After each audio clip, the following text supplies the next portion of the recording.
Expect the best used car deals guaranteed. Visit arnoldclark.com.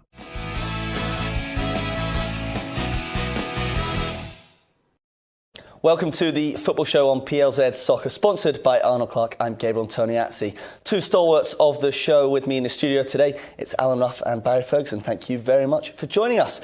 Right, so we'll have a look at last night's Europa League action, preview the weekend's football, but first have a look at Steven Gerrard's new contract.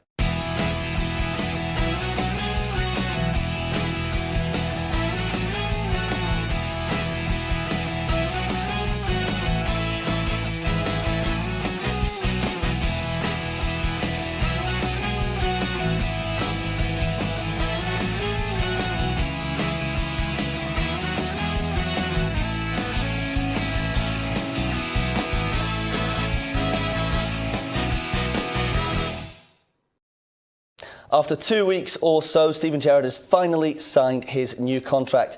He signed in 2018 originally, and it was due to run to 2022, but he's now extended it for an extra 2 years until 2024. Gerrard himself said in a statement to Rangers TV that they are building something special there, and it was an easy decision to make as soon as Dave King approached him. Now, we've spoken about it on the show for most of the week, but Barry, I'll just come to you again. Now it's official. How big is this for Rangers? Yeah, it's massive news. I'm sure as I said previously, I'm sure the Rangers fans will be delighted. He's shown his commitment to Rangers for the next 4 and a bit years. And now we can go and build on the last 18 months, because I look at it, if he first came in 18 months ago, there's been massive improvement in terms of the players that he's brought in and the team performances. So overall, I'm sure the Rangers fans will be delighted. Mm-hmm. You talk about massive improvement. They're only 2 points behind Celtic. League Cup finalists, they're into European football after Christmas. Roughie, it is a massive improvement, but how close are they to Celtic? How close are they to getting to where they want to be? I think they are close right now. You know, I think the evidence of last week, and if you look at the league table, the evidence is there. You know, obviously it's a long term at the end of the season. You know, if the Rangers were still in this position then, yeah, they have. And Barry's right. Year on year, they've got stronger and stronger. You know, and the supporters will really appreciate that Steven Gerrard's committed himself. It's better throwing this kind of stuff out when everything's going well. You're into the last 32 and, you know, manager signed a new 2 year and everything's great, everything's fantastic. And it just keeps the momentum going in the season. Mm-hmm. We said on Wednesday, I think it was, it's a show of faith from Rangers. They've also given Darren McManus and the backroom staff contract extension as well. But other than the show of faith, do you think it shows that Gerrard knows what's going on, you know, with the whole takeover, and that the club is going forward in the right direction as well? Yeah, I'm sure he wouldn't have signed if he wasn't sure he was going to get the backing to go and maybe strengthen his squad. You think there will be more money there? Yeah, I'm sure. Because you see, I think he spent the money that he spent wisely. And I'm sure, as I said, he wouldn't have signed a contract unless he was going to get the guarantee that if a player did become available that he liked, that they would try and get him. So I think that's one of the conversations, one of the first conversations you would have as a manager. Are you going to get the backing? So I'm sure he's happy what's on offer, and that's why he signed the extension. So Gerrard signed until 2024 today. Coincidentally, Liverpool manager Jurgen Klopp signed a new contract until 2024 as well. Anything fishy there, Roughie? It's on paper it looks as if there's anywhere that he's going to go, it's going to be Liverpool. You know, Klopp's already said that he thinks he's the man to replace him. So, you know, if he's there for that duration, and obviously Steven Gerrard's there for his, you know, it would be an easy swap over. But it's okay just judging these things on the face of it. But no, if he carries on the way he is with Rangers and he starts winning a couple of leagues and, you know, a cup, and his stock will go high and high, and it'll be easier for him if it was Liverpool to get into Liverpool with all these things behind him. Well, the perfect way to prove that he has taken Rangers forward was last night, as Rangers made the knockout stages for the first time since 2011, and both Old Firm clubs playing European football after Christmas for the first time since 2008. We can have a look at the last night's results here.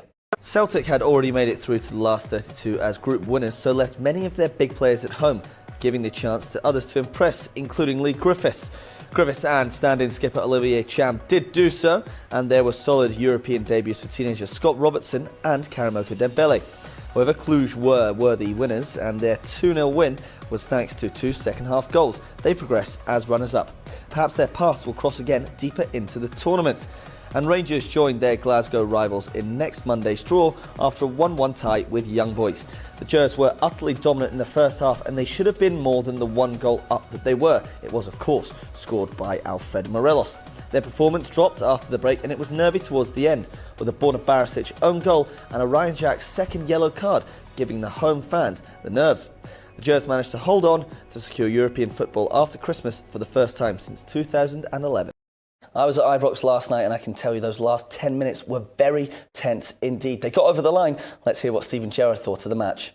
Yeah, it's a fantastic feeling, especially after the last few days. It's been tough for myself and the staff and the players to pick ourselves up and lift ourselves up for this game, and you know, the boys deserve all the credit for going out there and getting it done. They were very good in the first half, but dropped off in the second half, as Gerrard himself admitted. But towards the end, there was a break where James Tavernier could have gone wide to Morelos or crossed it into the box. I think it was for Ojo, but didn't quite materialise. They finished second in the end. But could they have won the game? Should they have won the game, Barry? Yeah, certainly in the first half performance, I thought Rangers were excellent. The second half wasn't so good, but looking back at the start of when the groups came out, it was a tough group, and Rangers would have taken through into the new year. Look, it would have been ideal to finish on a high, finish on top of the league, but they've not. They finished second. They're into the last 32. So you've got to say it's job well done for Rangers. We can have a look at the table now. They finished second behind Porto. Now, as I said, Roughie, is there a tinge of disappointment in that result, knowing that if they had won, they would have topped the group? I think the be-all and end-all is getting to the 32. Yeah, you want to be top of it. You want to be number 1 seed, you know, and you are going to come up against lesser sides. But that's not to say you still got to go and beat them, you know. But I think just a wee bit, maybe, you know, that they'd won the game. I thought they should have won the game. It won nothing. They were well on top, you know. The chances kept falling to Morales, and that's a good thing as well. You know, I think I said yesterday, if you were Rangers supporters would be having him as the first goal scorer last night in their coupons, and lo and behold, it comes up, you know. But he's always there. He's always, you know, taking the chances that come along, and you know, I think he's been fantastic in Europe for them. Barry, is there a worry at all if you look at Rangers' last 3 games? Aberdeen 2-0 up at half-time, dominating draw. Rangers, the Celtic game at the weekend, better team again, lost. Here, dominated the first half. A win would have been so big for them, and obviously it's still a big result. But is there a worry about the mentality at all of that team? No, I'm sure the manager, you'd be delighted the way they're playing. Certainly, I thought the first half up at Aberdeen, it's one of the best performances I've seen them play under Steven Gerrard. Celtic performance really good, didn't win last night. I thought the first half they were excellent. Again, they kind of come off a wee bit in the second half. I'm sure it's a bit of a concern, but they're playing some good stuff. They just need a bit more consistency, I would say, but I don't think it will be a worry for the manager. No, it was a positive night for Rangers in the end then. So they're in Monday's draw. Let's see what Steven Gerrard thinks about that. Look, I mean, we'll get who we're given. I think we'll be the team that other teams might fancy playing against, but I'm sure Porto, Feyenoord and Young Boys felt like that when the draw was made as well. So one thing I can assure our supporters is when it comes round, whoever it's against, we'll go and give it our best shot. So the Rangers boss reckons that other teams will want Rangers, but who will Rangers want? There's 14 different teams they can have. We can look at them now. Some of them dropping down from the Champions League. You've got Ajax, Inter Milan in there, of course, Arsenal and United. Perhaps better ties if you look at LASK from Austria or perhaps Istanbul. Barry, who would be the one team to avoid in there? Look, when you get into the last 32, it doesn't matter. When you go that far in a competition, you know that you've got a real good chance of coming up against a top team. And that's what you want as a footballer. I'm sure the players will be looking forward to Monday to see who they get. And if they get one of the lower teams, they'll be fine with that. But at the same token, I think they'll be happy if they get one of the top teams. As I said, me as a player, I was always wanting to play against the best, and I'm sure this Rangers squad will be the same.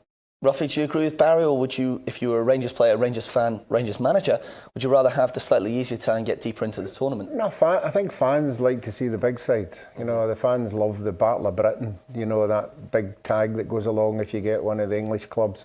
And I think our teams respond to that. You know, we've saw it on numerous occasions.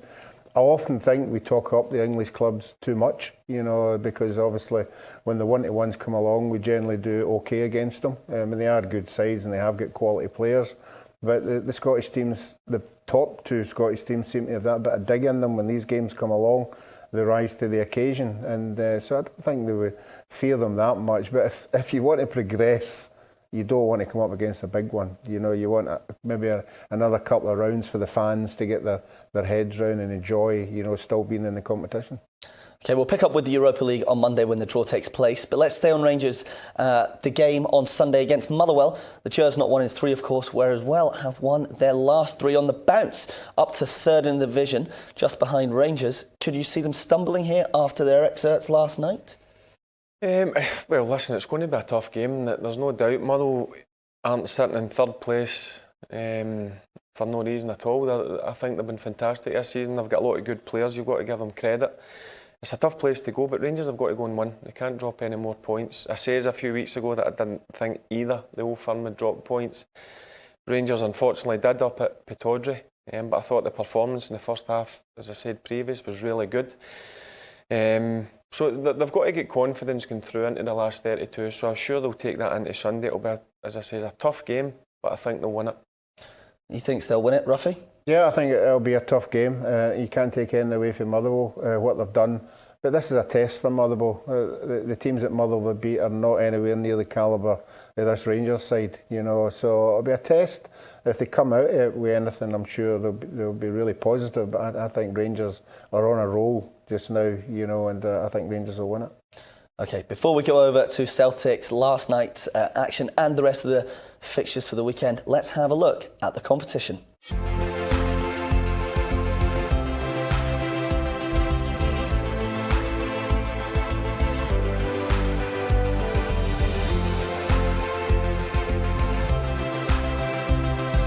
If you'd like to win this unique Lionel Messi signed Barcelona top, subscribe to our YouTube channel PLZ Soccer and we'll announce the winner on Friday 20th of December.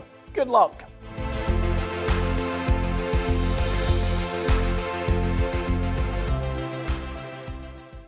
Celtic played Cluj for the 4th time this season. Lost 2-0, but it was much changed 11 from Neil Lennon. Roughie, what were your thoughts on it? Captain Olivier Cham impressed. Lee Griffiths got his first start in a while. What did you make of it? Yeah, I think that's the bonuses of it. You know, the fringe players are getting a game and you can assess, you know, if they still are going to be in your first 11 if available. And these two would be, you know, but it just shows you, doesn't matter what side you are, if you take 4 of your best players out of your best 11, you aren't going to be as powerful as what you are with them in it, you know. But the 2 young boys got a game, and Neil will take something for that as well. But having already qualified, you know, for that game, it was just about seeing it out of the way. Yeah, Barry, do you think it was the right decision from Lennon to leave the players at home, change it up? Yeah, I mean, they're his main players. They've played most of the games this season, so it was an ideal opportunity for the manager to rest their players and give other players an opportunity that have not had many minutes. Celtic had done the hard work, they topped the group. It wasn't going to make any difference. So as I said, it was a good opportunity for players that have not played to try and impress the manager, and it was a great opportunity also to rest some of his top players. As you said, they topped the group. The hard work was done, so we can have a look at the group quickly now. Finished on 13 points, the highest that a Scottish club's ever had in Europa League. But there's still tough ties in there for them, despite being the seeded. We can have a look at the 14 possible opponents for Monday's draw now. You've got AZ Alkmaar, they're only 3 points behind Ajax in Eredivisie. Eintracht Frankfurt, semi-finalists in this competition last season. And the big names, Bayer Leverkusen, Roma and Wolves from England. You talked about Battle of Britain. Again, are there any you'd want to avoid? You know, it's slightly easier ties. So do you think Celtic will be looking, right, we want a team where we're going to be favourites, or do they want the glamour tie again? Again, the same as Rangers. I don't think the players will bother. Any teams coming to Glasgow won't enjoy it. They'll find it tough, different away from home. But again, I fancy both of them, whoever comes calling to Glasgow, that both of them will win the games. Roughie, just looking at that selection there. Yeah, I said that the teams in that group there don't look as strong as the first group, but they're still going to be hard teams to beat. I think that the most important thing, I think you have to take the fans' consideration into travelling. You know, if the travelling isn't particularly that far away, it's good that you're going to have a big support travelling with you away from home. So quite a near tie would be a good one. Mm-hmm. OK, we spoke about Celtic losing that 12-game winning streak. Will it affect them going into Sunday's game? They've got Hibernian, new manager Jack Ross, won 3 out of 5, but it is at Celtic Park. Barry, what do you reckon? No, I don't think it will affect them at all. As I said, it gives the main players the chance to rest and no travel away 3-4 hours in a plane and then the return journey. So I don't think it will affect them. I think they'll be, again, too strong for Hibs at home. Yeah, I think the home advantage is the good one. Generally, when the two big ones come away from a European tie and they've got an away tie, you know, that's the ones that are harder than the home one. So, right, the 4 or 5 players who are rested will come in and they'll be fresh. Hibs have improved under the new manager, but I don't think they've improved that much that they'll go to Celtic and win. No, Hibs the only team to draw against Celtic this season, though. So perhaps there could be a surprise on the cards. Right, those are the 2 Sunday fixtures. So we'll start on the Saturday ones now. We'll begin with Hearts, who've got their new manager, Daniel Stendel, in charge. A little bit the unknown for the Scottish football fans out there, coming from Barnsley. Now, Hearts have only won once at Tynecastle since March. They've got St Johnstone. They're 2 of the 3 teams bottom of the table. So surely it's crucial that Hearts get 3 points here. Yeah, they've got to get 3 points. It's been a real tough season for them. But I think they'll get a reaction with a new manager coming in. The players will be desperate to prove that they want to be part of his plans going forward. So I can only see Hearts winning this game. OK. Aside from the game itself, Stendel had his press conference this morning and he confirmed that Austin McPhee, who'd been in interim charge since Craig Levine left, won't be on the bench, along with John Daly and Liam Fox. So they won't be there. Do you think that's a benefit to him to almost have a clean slate? They are still at the club, but they just won't be on the bench, Roughie. What do you reckon? Yeah, I mean, Barry's better than me in this. He's been a manager, you know, at a high level, and you want your own guys run about you. You know, you definitely you bounce off your own guys. You know, I know Austin will be there in the background, and he probably will have spoken to Austin about the opposition. You know, but as far as trackside concerned, you want to see your own team there, and I think that's what will happen. I think it's a good decision from the manager, Stendel. I think coming in as the new man, he's making the right decisions. I'm not saying Austin McPhee wouldn't help him, but I think clean slate is the best way for Hearts going forward. You think it's a show of authority, right? I'm the one in charge here. Well, he's a manager. Listen, at the end of the day, everything goes on his shoulders. He carries the results, so he's come in and made that decision going forward, and hopefully it'll be the right one for him. OK, we'll move on. 3 games left. We'll quick fire through them. We'll start with Aberdeen versus Hamilton up at Pittodrie. Now, the Dons won the only previous game between the 2 sides this season, which was down here in Hamilton. But the last time the 2 sides played at Pittodrie, it was 2-0 to the Ackies. They shocked everyone. It was a crucial result in helping them stay up last season. Barry, is there any chance there could be a repeat of that result? Well, Ackies are a bit of a bogey team for Aberdeen. Yeah, they are, especially at Pittodrie. Yep, but I mean, if you're looking at both squads and both sets of players, you've got to go with Aberdeen. I think Aberdeen have got the better quality. It's just whether they turn up on the day. They had a horrible result last week against Hibs, so I'm sure Derek would have been into them this week to make sure that they get a certain 3 points on Saturday.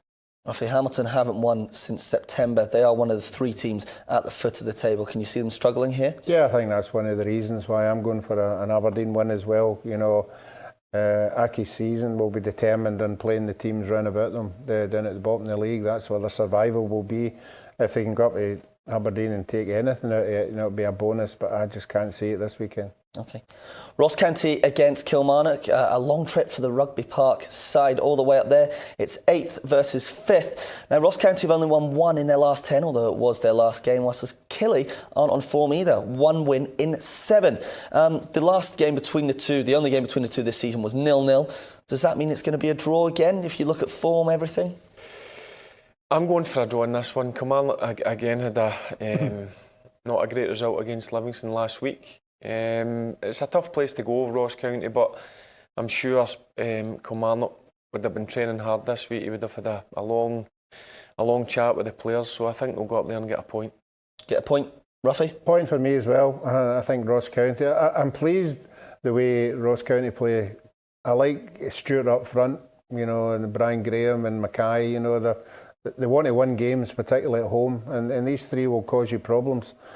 I think it's going to be a draw as well. I'm going to go 1-1. Yeah, after saying that, you're back in their front three. You think it'll be a draw there? I'm sure one of them will score. OK, I'll hold you to that. The final game is Saint-Meran versus Livingston. Both had big results last weekend. Saint-Meran winning away at Accies and Livingston humping Kilmarnock 3-0. So what do you reckon here? The final game, quick fire predictions? I'm going for Livingston. I fancy Livingston to beat Saint-Meran. Away from home? I've been impressed with Saint-Meran. I've got to be honest with you. Goodwin's doing a good job there. They're solid. They've just not got a goal scorer. That's their problem. Livingston 3-0 against Kilmarnock, so I'm fancying Livingston with this. I'm going to go with Saint-Meran. I think they're improving week on week, and now they've got a win under their belt. I think they'll get another one at the weekend. OK, well, let's see how all of the teams do. That's all we have time for today and this week. Thank you very much for putting up with me in the absence of Peter. We managed to get there. Don't forget, you can like, share and subscribe to all our social media channels that are below. Finally, it's a thank you to the two. You've been a great help all week, and thank you to you at home. And don't forget, keep watching for the best deals from Arnold Clark. Bye-bye. Hello and welcome to the latest offers from Arnold Clark. If Italian street chic is your thing, then this Fiat 500 1.2 lounge model can be yours for $9,998 or £159 a month. It comes in a variety of colours with 15-inch alloy wheels, leather steering wheel and Apple CarPlay. A surefire way to get noticed around town. Not to be outdone, this 5-door 19-plate Toyota Aygo X-Play is currently $10,998 or £179 per month and includes a 7-inch touchscreen, rear-view camera and boasts an impressive 67.3 miles per gallon, perfect for city driving.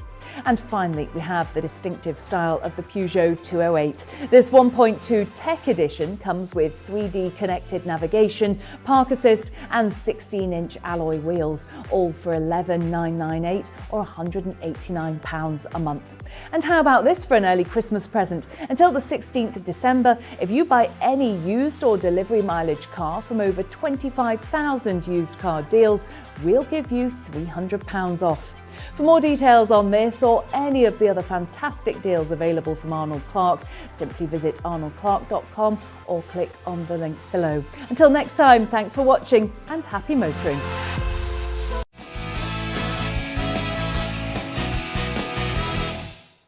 Expect the best used car deals guaranteed. Visit arnoldclark.com.